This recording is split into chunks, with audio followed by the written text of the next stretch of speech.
শুভ সকাল। আমার এই বাচ্চাটার এই যে ঠ্যাং, এই যে কোমরে এই জায়গার থেকে অবশ্য পিপটি করতে পারে না। কালকে ডাক্তার দেখাইয়া পিপটি করাই আনছি। ডাক্তার বলছে ভালো হবে কিনা জানি না। এই যে লেজটা সোজা করতে পারে না, লেজ নাড়াতে পারে না, মানে এই সাইড অবশ হয়ে গেছে। একটু এক্সরে করলে বোঝা যেত কতটুকু কী, তাহলে ওদের চিকিৎসা করতে সুবিধা হয়। যে ঠ্যাংটা একদম নাই, কিন্তু এক্সরে তো আমাদের এখানে নাই, আর মানুষের এক্সরে তো বিড়াল এক্সরে করবে না। তা পশু হাসপাতালটা আছে সরকারি, কিন্তু পশু হাসপাতাল কেন দিছে, সরকারি হাসপাতাল কেন দিছে? যদি বিড়ালের, কুকুরের ওগুলার চিকিৎসা না হয় বা ওগুলার পরীক্ষা নিরীক্ষা না হয়, এক্সরে আছে পশু হাসপাতালে, কিন্তু ওরা এক্সরে করে না। ওদের নাকি ঝামেলা এক্সরে টেক্সরেগুলো। তাহলে সরকারি পশু হাসপাতাল থেকে লাভ কি, যদি আমাদের প্রাইভেট দেখাতে হয়? আর প্রাইভেট দেখায় তো আন্তাজের উপরে চিকিৎসা করে, কোনো পরীক্ষা নাই, কিছু নাই। ওর কি রোগ হয়েছে আন্তাজের উপরে ডাক্তার ইঞ্জেকশন দেয়, ওষুধ দেয়। এখন অনেক অনেক সময় অনেক কিছু হয়ে যায়। যেমন আমার বাচ্চার ফ্লুর ভ্যাকসিন আমি আগেই দিয়ে দিছি, কিন্তু ভ্যাকসিন দেওয়ার পরে ও 15-16 দিন পরে মারা যায়। কিন্তু পরীক্ষাটা যদি করে আমি ভ্যাকসিনটা দিতাম, হয়তো আমার বিড়াল মারা যাইতো না। কিন্তু পরীক্ষা নাই, আর ওরা একটু সুস্থ দেখলেই মানে ফ্লুর ভ্যাকসিন দিয়ে দেয়। ভিতরে কি আছে না আছে তো দেখতে পারে না। আমার ইচ্ছা ছিল ওখানে যদি ব্লাড টেস্ট করা হতো, একটা এক্সরে মেশিন থাকতো। মেশিন আছে কিন্তু এক্সরে করে না।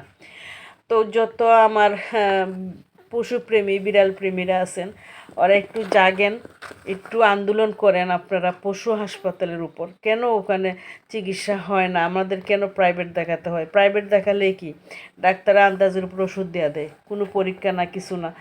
একটা পরীক্ষা করব, আমার বিড়ালের জন্ডিস হয়েছে, একটু একটু হলুদ দেখছে, বলছে জন্ডিস। জন্ডিসের চিকিৎসা করলাম, কিন্তু 1 সপ্তাহ পরে আমার বিড়াল মারা গেল চিকিৎসা অবস্থায়। এই জন্য বলছিলাম সবাই মিলে আমরা একত্র হয়ে পশু হাসপাতালের বিরুদ্ধে অ্যাকশন নেই। প্রধানমন্ত্রীর দৃষ্টি আকর্ষণ করে বলছি, আপনিও তো একজন পশুপ্রেমী। প্রত্যেকটা পশু হাসপাতালে আপনারা একটা মেশিন দেন, এক্সরে, ব্লাড পরীক্ষার ব্যবস্থা করেন, যেন আমাদের বিড়ালগুলা মারা না যায় চিকিৎসা অবস্থায়। আমরা তো বিশ্বাস করে ডাক্তার দেখাই, কিন্তু ডাক্তাররা কি বিশ্বাসের মর্যাদা দিতে পারে? শুধু টাকার জন্য এই চিকিৎসাগুলো করে, নাহলে ওইটাও করতো না।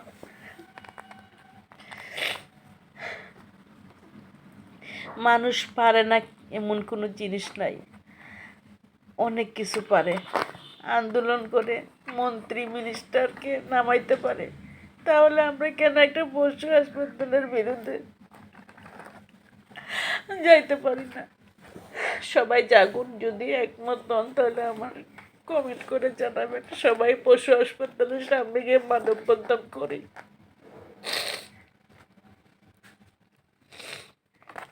ধন্যবাদ সকলকে। আমার কথাগুলো যদি ভালো লাগে তাহলে আমার সাথে একত্র হতে পারেন। ধন্যবাদ সবাইকে।